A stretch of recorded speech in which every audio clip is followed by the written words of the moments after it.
रात गहरी हो चुकी थी, ठंडी हवा चल रही थी और एक छोटा सा घर अंधेरे में डूबा हुआ था। उस घर में रहती थी ज़ैनब और उसका 10 साल का बेटा अयान। जिंदगी आसान नहीं थी। ज़ैनब का शौहर कई साल पहले गुजर चुका था। घर में कमाने वाला कोई नहीं था। वो लोगों के कपड़े सिलकर अपना गुजारा करती थी। अक्सर ऐसा होता था कि घर में खाने के लिए कुछ भी नहीं होता था। एक दिन अयान ने मासूमियत से पूछा, अम्मी, कल खाना मिलेगा ना? ज़ैनब का दिल टूट गया, लेकिन उसने मुस्कुराकर कहा, बेटा, अल्लाह पर यकीन रखो, वो कभी भूखा नहीं सुलाता। उस रात घर में एक टुकड़ा रोटी भी नहीं था। ज़ैनब सजदे में गिर पड़ी। या अल्लाह, मैं कमजोर हो गई हूं, लेकिन मेरा यकीन अब भी तुझ पर है। अयान भूखा ही सो गया। आधी रात को दरवाजे पर जोर की दस्तक हुई। ठक ठक ठक। ज़ैनब घबरा गई। इतनी रात को कौन हो सकता है? उसने धीरे से दरवाजा खोला। बाहर कोई नहीं था, लेकिन नीचे एक थैला रखा था। ज़ैनब ने उठाया, अंदर देखा तो उसकी आंखों में आंसू आ गए। उसमें था आटा, चावल, सब्जी और कुछ पैसे।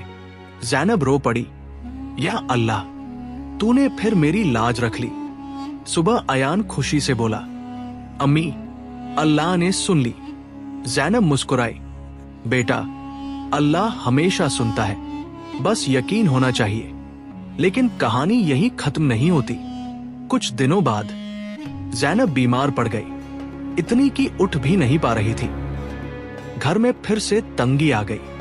इस बार अयान सजदे में गया और रोकर बोला, या अल्लाह, मेरी अम्मी को ठीक कर दे, मैं सिर्फ तुझ पर यकीन करता हूं। उस रात फिर दरवाजे पर दस्तक हुई। इस बार एक डॉक्टर खड़ा था।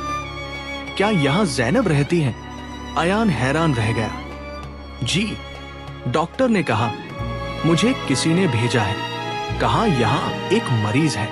अयान समझ गया, ये फिर अल्लाह की मदद है।